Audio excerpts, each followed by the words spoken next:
Change model. सबको change होना पसंद है, हर एक पॉइंट पे चेंज भी होता रहता है। तो आज हम साइकोलॉजी के अकॉर्डिंग पढ़ेंगे, साइकोलॉजी हेल्थ एंड वेलबींग के अकॉर्डिंग पढ़ेंगे कि हमारी हेल्थ कैसे कैसे चेंज होती रहती है और बदलती रहती है the stages of change model के अकॉर्डिंग से। तो प्रोकेस्का प्रोकेस्का एंड द क्लेमिटे प्रोकेस्का एंड द क्लेमिटे, जो ये दोनों हैं, इन्होंने प्रोकेस्का एंड दी क्लेमिटे, इनके नाम पता होने चाहिए ना, इन्होंने थ्योरी दी है। तो PROCASK प्रोकेस्का, दी क्लेमिटे, हाँ तो इनके नेम्स पता होने चाहिए भाई, तो इसलिए मैं बार बार बोल रही हूँ। Prochaska and DiClemente created the stages of change model in the late 1917। इन्होंने कब क्रिएट किया था? In the late 1970, in the late 1970s, to better understand the stages of people go through when changing their behavior। इसका मतलब मैं हिंदी में भी बता रही हूँ, बोथ लैंग्वेज में है, हिंदी एंड इंग्लिश। मतलब इस थ्योरी में ऐसा है कि मतलब प्रोकेस्का एंड दी क्लेमिटे ने क्रिएट की थी चेंज मॉडल वाली थ्योरी। इसमें उन्होंने 1970s के लेट में बताया था कि जो पीपल है या जो भी है पीपल है, हाँ ना, थ्रू व्हेन चेंजिंग, वो अपना बिहेवियर कैसे चेंज करता है। It implies that changing one's behaviour is a process. मतलब बदलाव एक दिन में नहीं, ऐसी जो बिहेवियर है वो एक प्रोसेस है, वो भी एक प्रक्रिया है। प्रोसेस मीन्स प्रक्रिया होता है। तो it implies that changing one's behavior is a process that involves a number of stages। जो behavior है, changing one's behavior is a process that involves a number of stages, जो involve करता है, जो involve करके रखता है number of stages that one goes through one over time, जिसमें one go through कर सकता है over time में, मतलब किसी भी टाइम में one, मतलब कोई भी go through कर सकता है। Instead conduct changes continuously by going through a cyclical process, है ना। तो especially with regard to habitual behavior according to, अब ये टर्म बहुत इंपॉर्टेंट है, ये वाली टर्म जो मैं बता रही हूँ, according to transtheoretical model, ये आएगा। अब मैं बता देती हूँ क्या आएगा क्या नहीं आएगा, मैं बोल देती हूँ ना, अपने थंबनेल पे लिख देती हूँ या अपने डिस्क्रिप्शन में। तो ये मैं ज़रूर लिखती हूँ क्योंकि भाई ये मुझे पता है और ये आएगा ही आएगा। TTM मॉडल आता है, ये पेपर में आएगा, और ये डायरेक्ट नहीं आएगा तो ऐसे क्वेश्चन पूछेंगे कि what do you mean by explain the term stage model theory, है ना। तो मतलब कुछ भी करके पूछ लेंगे, तो आप उसमें TTM लिख दोगे ना, ट्रांस थ्योरेटिकल मॉडल, तो उस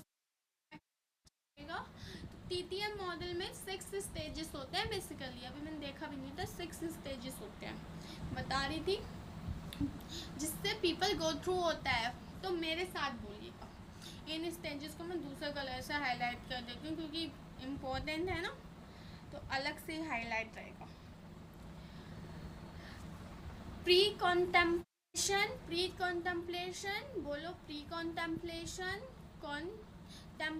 प्री कॉन्टेम्पलेशन का मतलब होता है पहले की कॉन्टेम्पलेशन, फिर आएगा कॉन्टेम्पलेशन, प्रिपरेशन, फिर होगा देन एक्शन, फिर होगा मेंटेनेंस एंड फिर होगा टर्मिनेशन, है ना। तो ये फर्स्ट स्टेज हम पढ़ेंगे। अब ये किसके स्टेज पढ़ रहे हैं हम? TTM के पढ़ रहे हैं। ट्रांस क्या था? ट्रांसथियोटिकल मॉडल, TRANS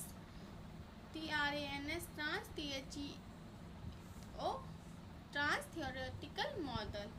तो स्टेज फर्स्ट है precontemplation. This is a phase where people have no plans. ये प्री कॉन्टेम्पलेशन मेथड में आधा मतलब ब्रह्मांड है या आधा संसार है, हाँ इंडिया में तो है भाई। This is a phrase where people have no plans. इस फ्रेज में पीपल के पास कोई प्लान्स नहीं होते to act to alter their conduct in the near future. मैं बताती हूँ आपको हिंदी में। This is a phrase. इस फ्रेज में ना पीपल के पास कोई प्लान नहीं होते तो ऑल्टर मतलब उसको करने के अलावा तो कंडक्ट ना नियर फ्यूचर, कि वो फ्यूचर में आगे क्या करेंगे, उन्हें क्या करना है, या तो which is typically defined as the next 6 month, कहते हैं आगे देख लेंगे। People at this stage are unaware of the effect of their behaviour, पर वो इस चीज़ के अपने इस व्यवहार से अनअवेयर होते हैं, मतलब जानकार नहीं होते, और have previously made several unsuccessful attempts to change and have given up। मतलब बहुत लोग होते नहीं कि आगे देख लेंगे, करना क्या आगे देख लेंगे, पर उनका दिमाग जो होता है ना, कहते हैं जैसे आप अपनी बातें रखोगे कि सही में साइंटिफिक है और ये सही में जेन्युइन बात है कि आप जैसा सोचते हो ये सब होता है, तो वो कहते हैं आगे देख लेंगे। तो वो उनका बिहेवियर जो है वो अनअवेयर होता रहता है, और फिर देख सकते हैं उससे क्या होता है। प्रीवियसली मेड अनसक्सेसफुल, फिर वो अनसक्सेसफुल अटैम्प्ट होते रहते हैं, तो change and have given up, फिर गिवन अप हो जाता है एट द एंड, और फिर अनसक्सेसफुल का थप्पा लग जाता है बंदे को। अब हम प्री तो पढ़ लिया, प्री कॉन्टेम्पलेशन। अब हम पढ़ेंगे प्री कॉन्टेम्पलेशन के बाद कॉन्टेम्परेटिव टाइम। कॉन्टेम्परेटिव टाइम का मतलब क्या है, कॉम्प्रेहेंसिव स्टेज जो भी है, कॉम्प्रेहेंसिव स्टेज में, कॉम्प्रेहेंसिव स्टेज, इरेज नहीं होता है, इरेजर से काम नहीं करती है ये eraser. Comprehensive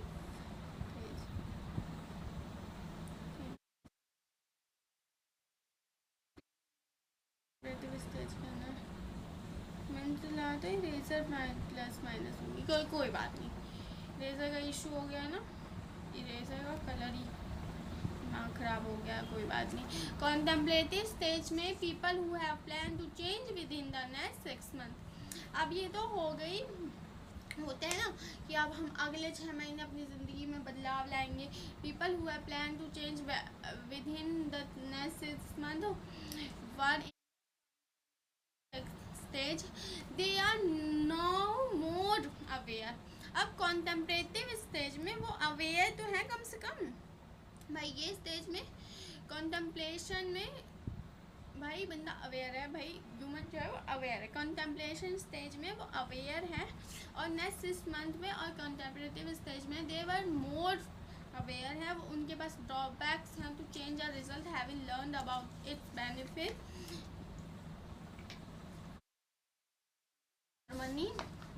This harmony between the advantages and disadvantages can produce considerable disadvantages due to their extreme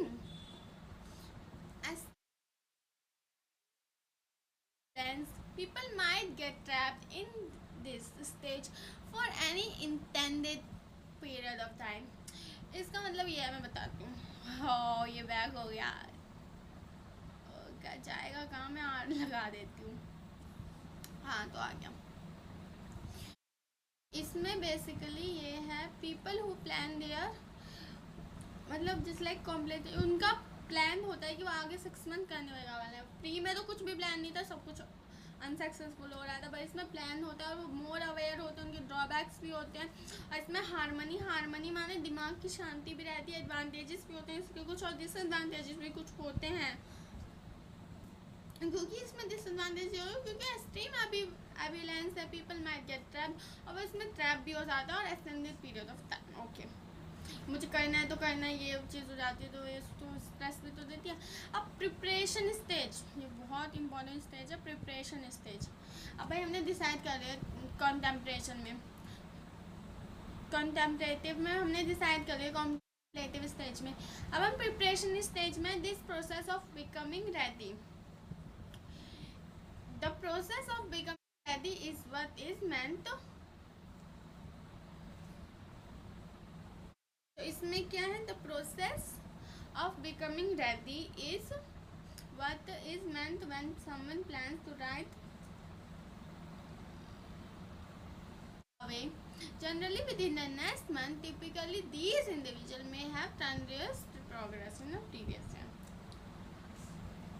इसमें ये होता है बेसिकली, इस प्रोसेस में हम बिकमिंग रेडी, तैयार रहते हैं कि हमें ये करना है, ये करना है, ताकि हम मतलब टिपिकली जो है ट्रिमेंडसली प्रोग्रेस करें अपने प्रीवियस ईयर में।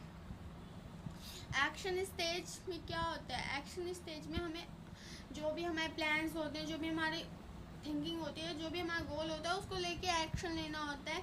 The stage of action occurs when people change their life style. और हमें अपने गोल को अचीव करना है तो हमें अपना लाइफ स्टाइल भी चेंज करना होता है, ये तो सबको पता है। In a deliberately and overt manner within the last 6 month का हम लेके चल रहे हैं ना, स्टार्टिंग से 6 मंथ बोला है इसलिए। Maintaining stage, the stage is of maintaining is when efforts are made to avoid relapse. As a result, people are less prone to relapse and are growing more across that they can continue to make positive improvement. This period is thought to last somewhere between 6 months and 5 years. Stage 6, terminal stage. The termination stage complains a number of behaviors, particularly those improving addictions. Individuals have total self-efficacy and are free of contemplations in this environment. And 7 he the relapse stage, जब 7 जो है वो relapse stage है, तो relapse stage में कुछ नहीं है। This stage is the final stage of change in the TTM। ये कंक्लूजन तुम लेके समझो, क्योंकि हमने 6 पढ़े थे, कंक्लूजन है। This is the final stage of change in the TTM। Transtheoretical है ना। तो during this the person have reverted their former behaviour. Relapse are supposed caused by people losing their way or failing to manage the pressures as they currently dealing with throughout their recovery. Instead of asking for assistance, the people revert to old harmful behavior to address a range of healthy behavior. This model may be employed in programs for disease prevention and health promotion. It could serve as a useful example for programs aiming at avoiding disease and boosting health in a variety of areas, including workplace wellness, drug use, weight management,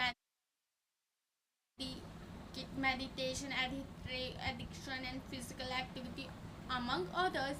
The paradigm process may behavior change gradually over time. It is crucial to comprehend that all two phases of this paradigm are substantial. People are free to go forward or backward through them at any moment. It has been demonstrated that the change model is good tool for determining how people alter their behavior, because it promotes individuals to consider their behaviors and the physical and the psychosocial benefits changing a habit could have on their health and well-being. It is employed in healthcare practices. The paradigm, however, ignores the social contexts in which change occurs, including SCS and wealth. Additionally, there are no established criteria for identifying a person's stage of transmission. Therefore, the distinctions between the stages may be arbitrary. For instance, a smoker with an addiction who believes he can stop smoking will be more likely to have the intention to do so than a smoker without that conviction. According to a research by Rogers, मैं जो Rogers की बता रही हूँ ना, ये इनका पूरा नाम कार्ल रॉगर्स है और इनकी मैंने पूरी स्टडी की हुई है। Self efficacy is a better predictor of behaviour and intentions. और इन्होंने सेल्फ एफिकेंसी की थ्योरी दी हुई है। आगे मैं इसकी बात करूँगी। Thanks for watching. Please do like, subscribe and share my video.